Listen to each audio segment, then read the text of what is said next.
I'm a shadowologist from Belgium. I make images with the shadows of everyday objects.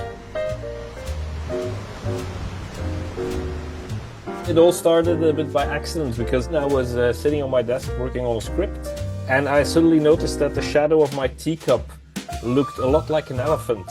So I drew some eyes in it and I took a picture and people were, oh wow, that's so funny and everything. And I thought, yeah, that's really cool to do something with shadows of objects.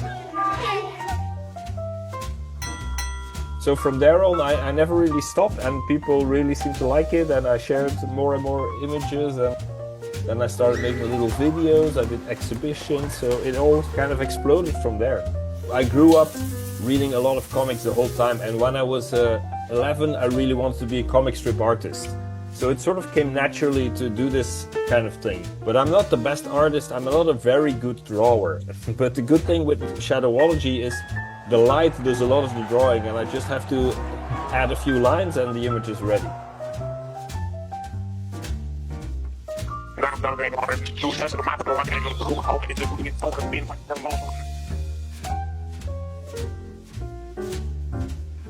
That's a great advantage is that I don't know a lot of other people who work this way with the shadows.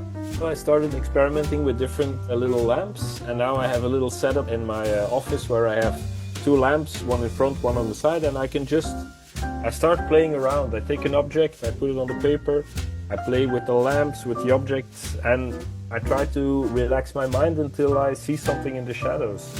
It's a lot like watching the clouds, actually. Making these shadow images for me is always a discovery. I discover something and it gives me energy and pleasure, so I hope to keep doing it and to keep discovering things.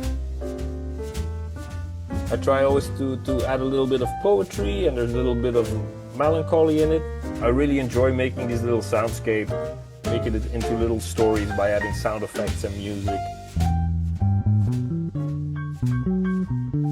I noticed that a lot of people around the world share my silly sense of humor in all countries of the world. We're all very much alike in our silliness, I think. It's just an image, so you don't need language. That's a good thing, and that way it's quite universal.